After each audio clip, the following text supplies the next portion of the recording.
Hello, everyone, and welcome to Lab Report, where we live, love, and lab. Today, we're going to be talking about the experience of a woman in STEM. It's it's a very interesting experience.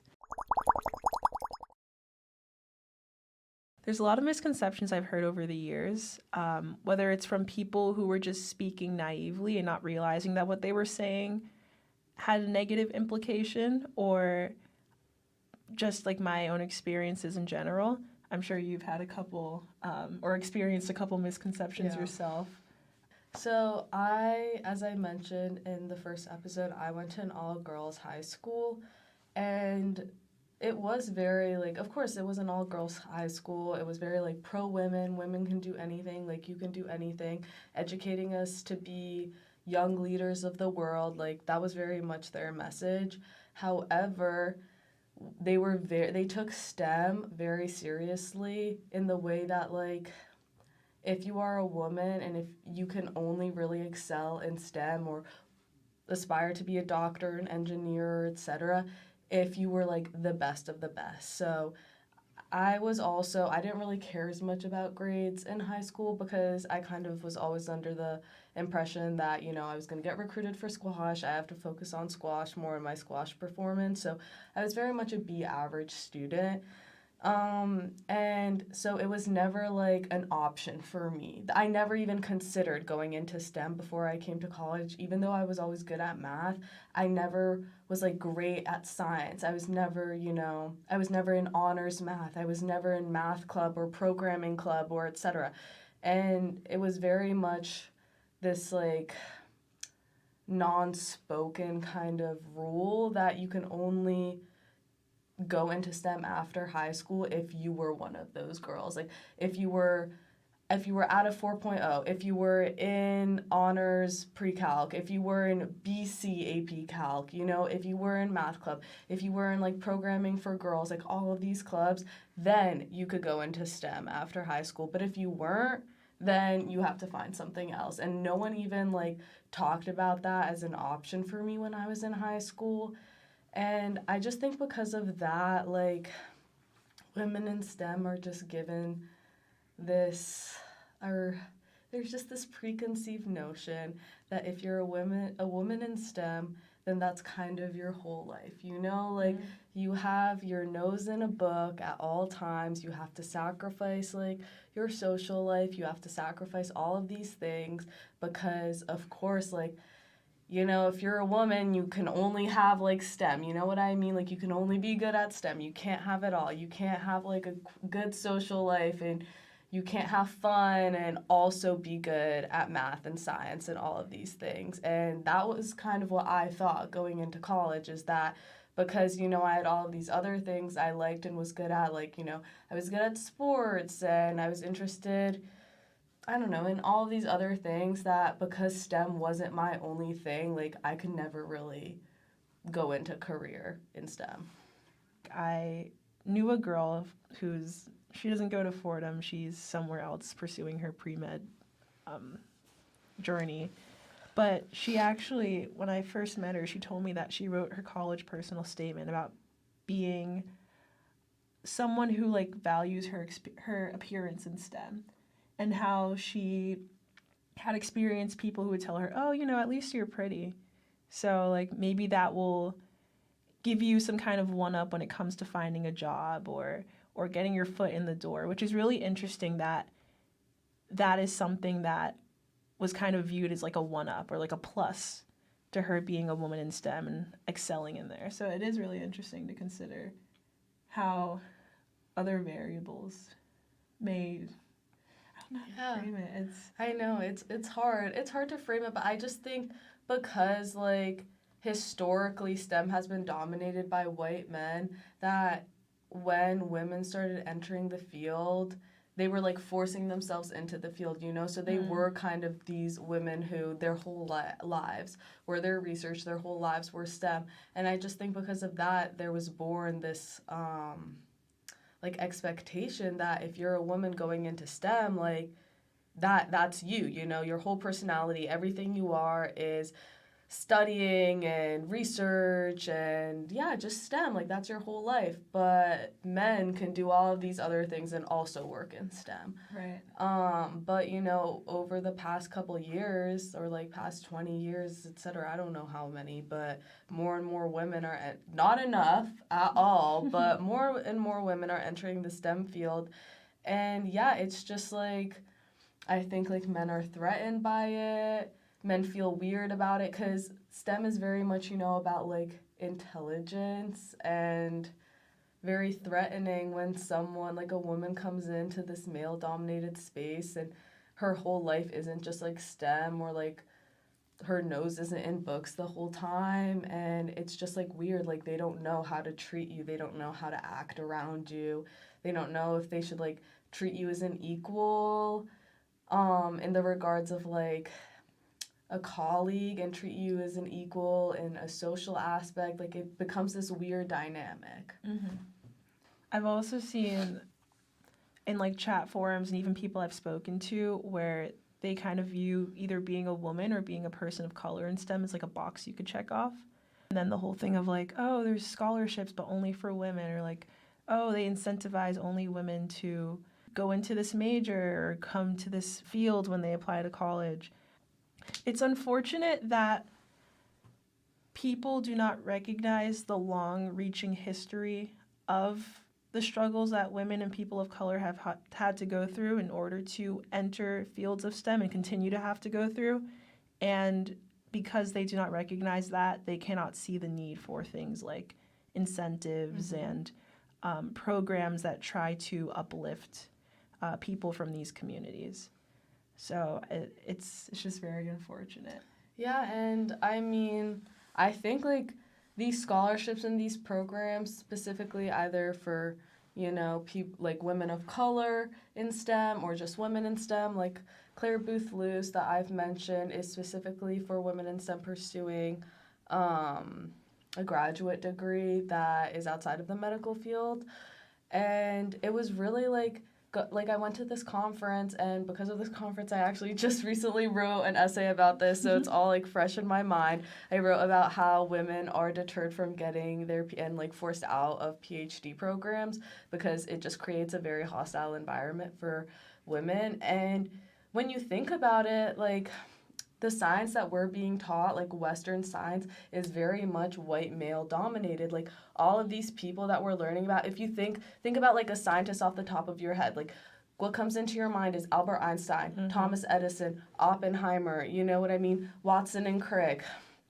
And for the longest time, you know, people of color and women have been completely erased from STEM history when there's so much, you know, like when I went to this conference, there were there was a couple Indigenous women speaking about how they were going down this specific path.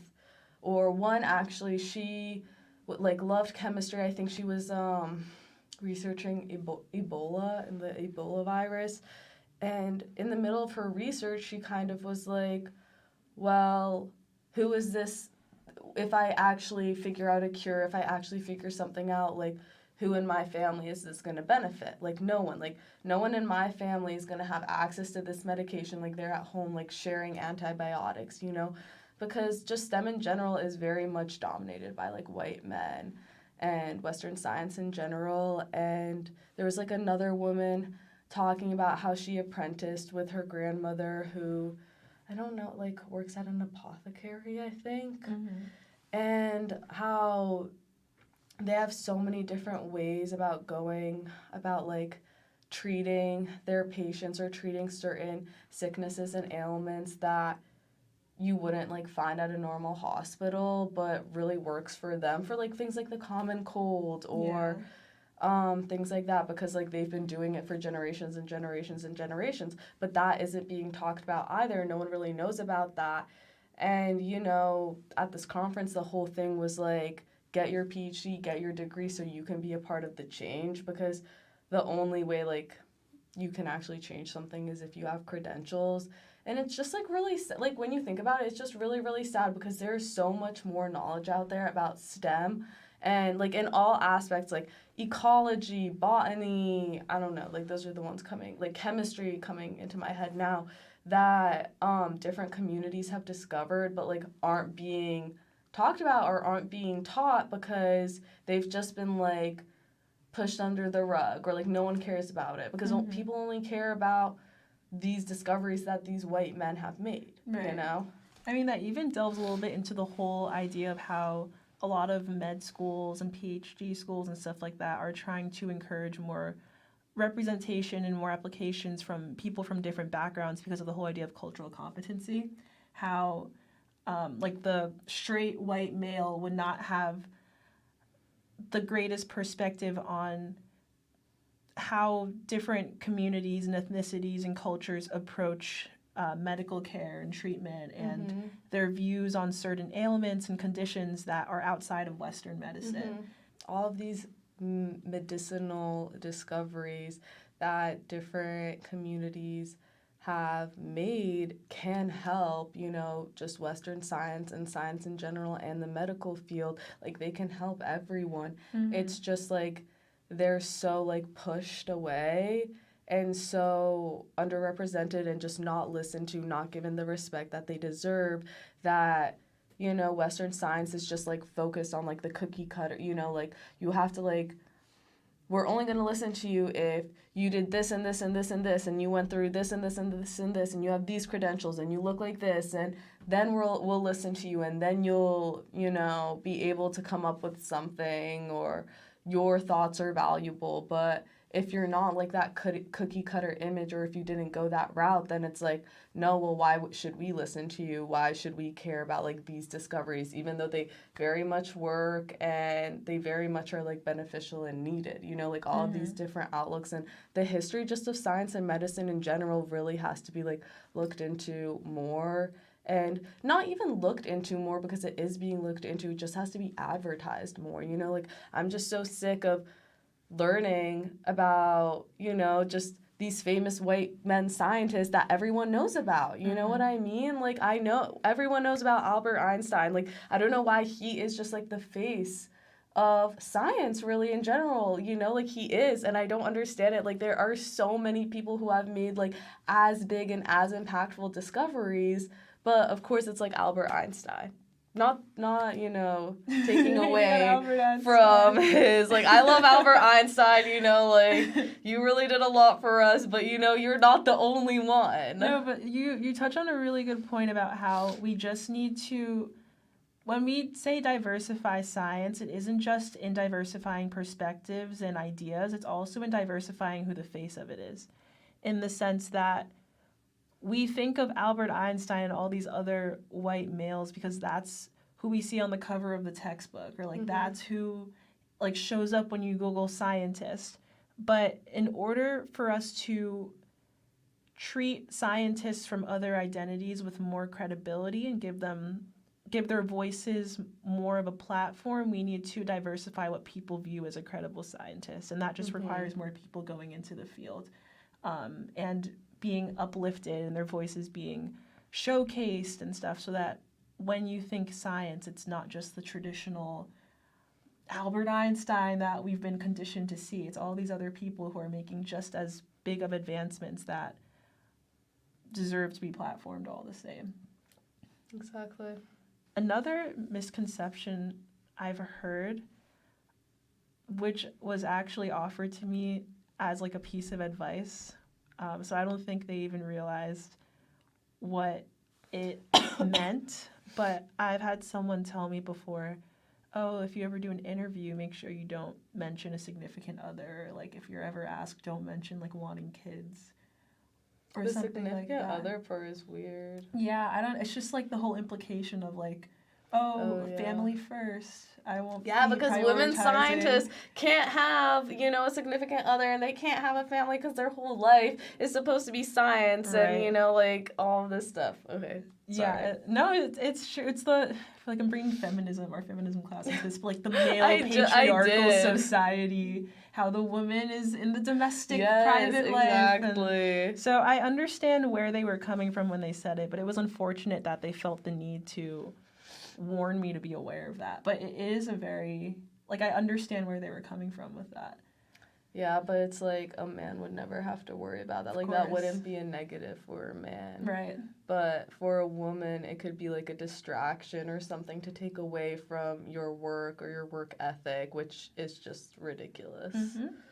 I actually, as I said, recently wrote an essay about how women are pushed down, forced out of PhD programs because, in general, PhD programs don't offer a lot of support for mothers and new mothers. And I've met, like, especially at this conference, I've met a lot of people who were, you know, they start working on their PhDs and they receive comments like, don't go and get pregnant on me now, and all of this stuff. And it's just like a fear that once a woman starts her PhD, she will start wanting a family and wanting to get pregnant and just like stop the research. Recently, actually, I was sitting in the NMR room, just taking an NMR of my sample, and one of my professors was there, and I really love him. I mean, I maybe I feel a little bit differently about him now, but he's a sweet guy, you know. His intention was not malicious, and that's the whole thing, is what we're trying to say, is none of these people's intentions who are saying these things to us, you know, who said the, like, whoever said that to you about don't bring up kids or wanting kids or don't bring up a significant other, there's no malintent, but that almost makes it worse in a way, you know, because it's like they're so conditioned to like speak to us this way and to warn us about these things that, yeah, it's just like, it's really sad. But he, you know, starts asking me about my project and what I'm doing in lab and kind of what I want to do after Fordham. And I was like, I want to go get my PhD. And he was just like, what? And also preface, it was a really hard and big decision for me to drop pre-med because being a doctor had been a big dream of mine for a long time. But I realized it just wasn't for me. You know, I didn't want to go to med for so many reasons, which I can get into later, but it just isn't for me. And I'm very, like, happy with my decision, and I very much stand by it. However, it was a very hard decision for me to come to.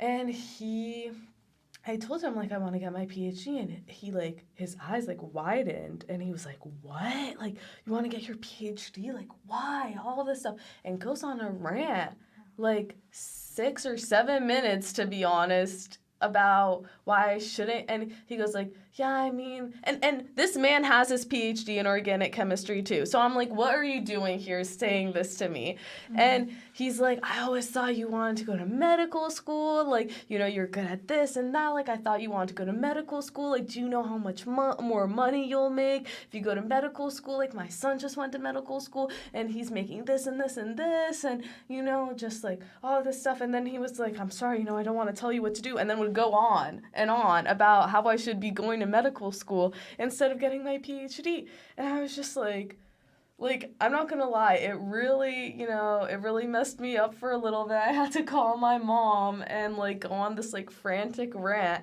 about, oh my God, did I make a mistake? Like, should I go to medical school?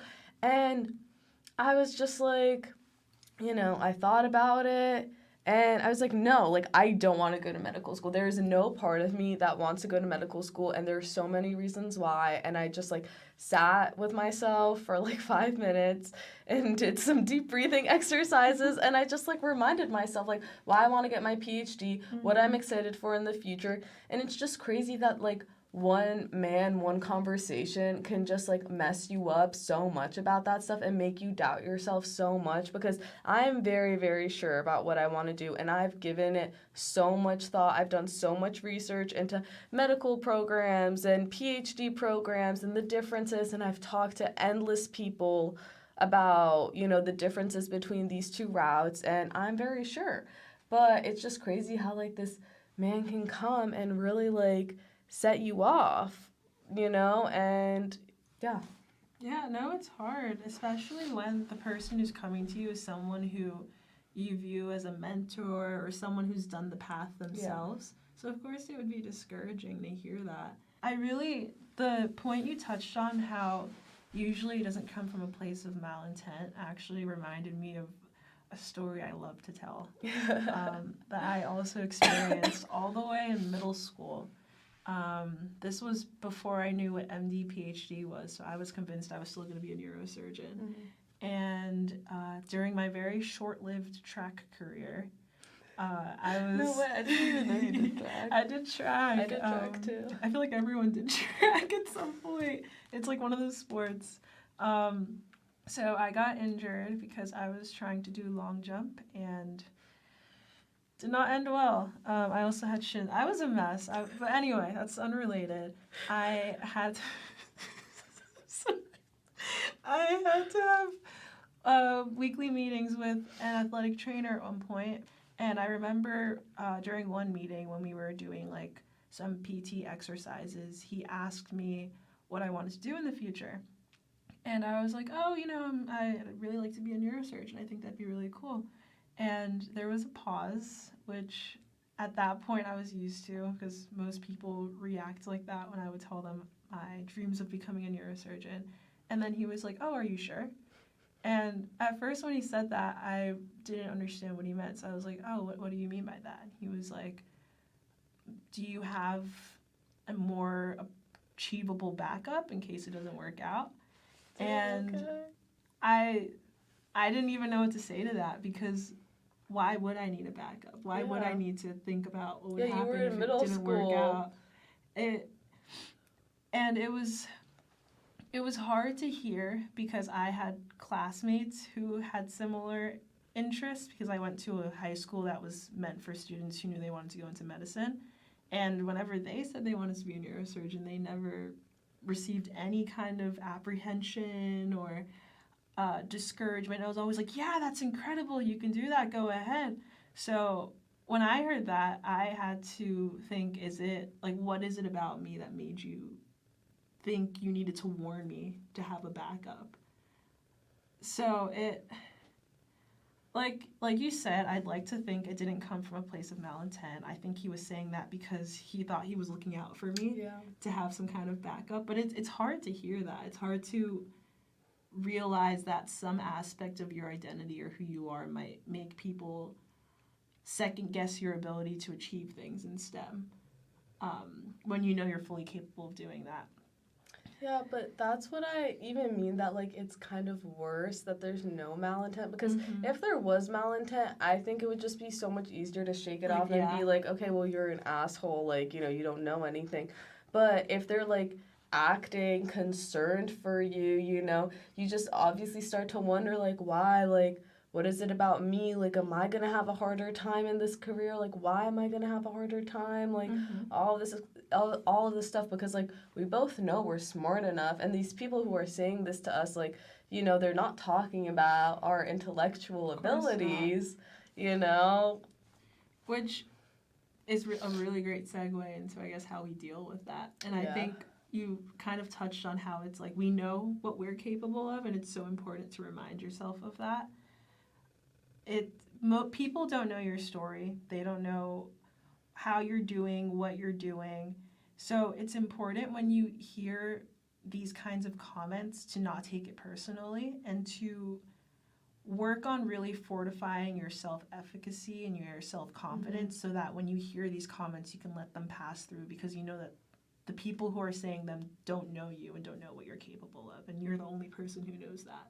Exactly. Which is easier said than done. It's always hard. It is. And even to this day, as much as I think I've worked on that, I still get taken aback when I get comments like that. I know. I mean, me and Talia, I think this was like a couple days ago, we literally were on a call and we're like, damn, like, we're forgetting all of these things that we've accomplished, like, we should sit down once a week and just, like, list off, like, all of these different things that we've done that we're proud of, because, I mean, that is the only way, I mean, a huge way I deal with these things is definitely due to, like, my support system, and I've had, as many times I've had people, like, doubt me, I've had so many people, like, lift me up, especially within the department. Like, I've made so many great connections with all of my teachers. Yeah, mentorship and is huge. Exactly. They've truly believed in me. And, like, also Talia, has helped a lot with that. Like, anytime I really am going through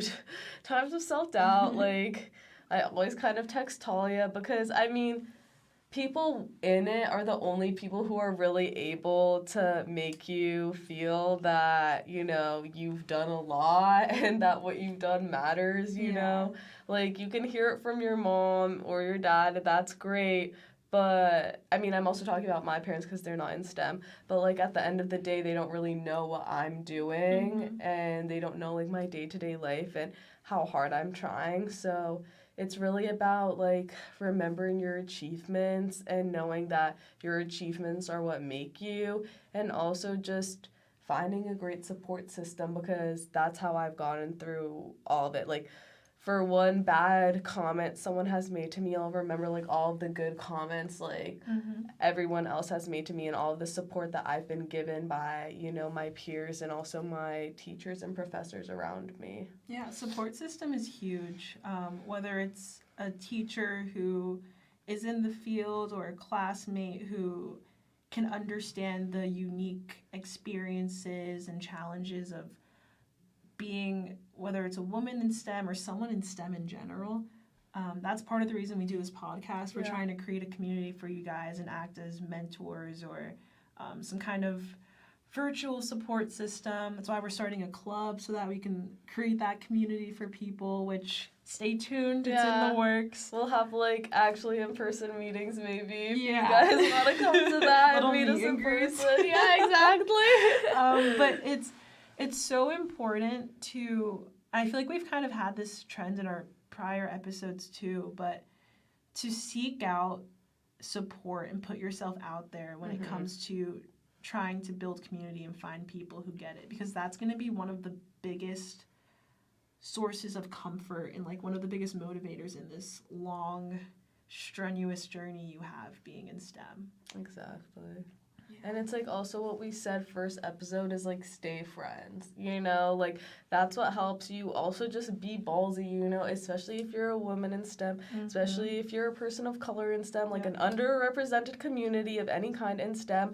Put yourself out there, like, email random people. If there's also someone in class and you overhear them be like, oh my God, I don't understand this, pat them on the back and be like, oh, me too. Maybe we could text about it or something, Like, email people you're interested in, do your research, email them, like, they're not always going to reply, and that's okay. But, yeah, that's how we've gotten anywhere, is because we just keep on emailing, reaching out, making those connections. And, yeah, that really gives me a lot of, like, faith that I know what I'm doing and I know I'm on the right track. Because, yeah, good grades, like, that helps, but that's not everything, It's really, like, your experiences and your connections is what helps me know that, like, I'm on the right track. And conferences helped a lot, to be honest. Yeah, they definitely do. Actually, that reminds me, I went to a conference that was actually for minority students in science. It's ABRACAMS. That's definitely, I'll, like, put the little acronym on the screen. But there was this one MD PhD there from Duke. Incredible guy. I'll also put his, like, on the screen because you guys should definitely check him out. But he had been doing a panel. This was the very last day of the conference, which is a whole other story in itself, because that put me through some kind of, like, identity crisis of, like, oh, is this the right pathway? But someone asked him how he deals with imposter syndrome. And he said, yeah, even with all of the degrees I have, I still experience imposter syndrome. And he said the biggest thing that helps him deal with it is realizing the reason he experiences it is because there's no one else in the field who looks like him or identifies like him, and he feels like an imposter because he doesn't have someone else to look towards to tell him that he belongs there.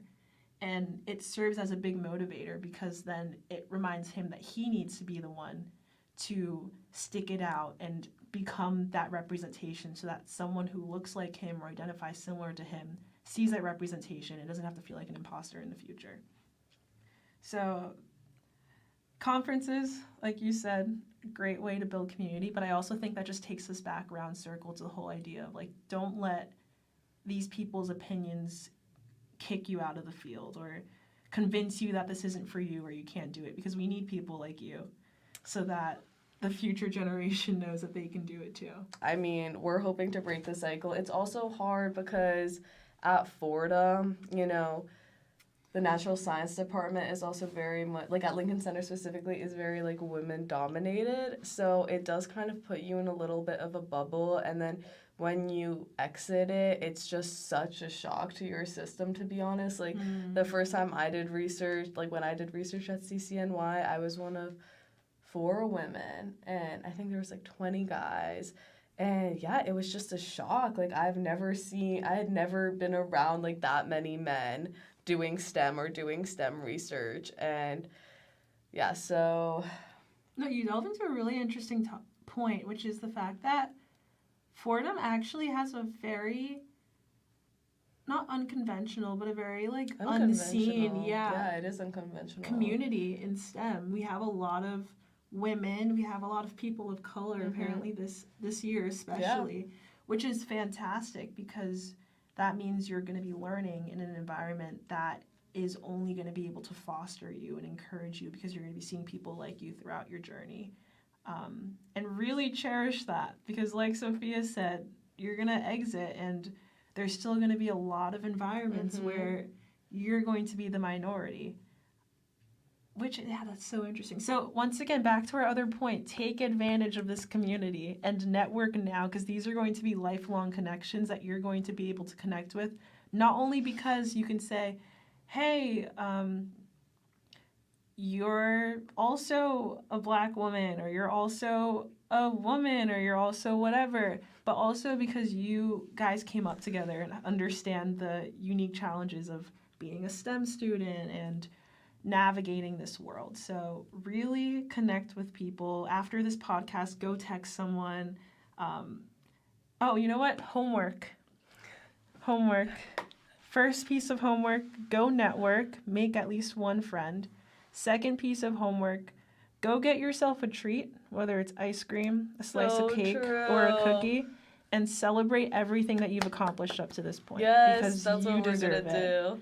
You gotta remind yourself that every day that you stay in this major and that you continue to endure this, you're doing something incredible, and you're doing something that needs to be done to ensure that future generations see people who look like you and know that they can do it too. And also, you know that you can do it too.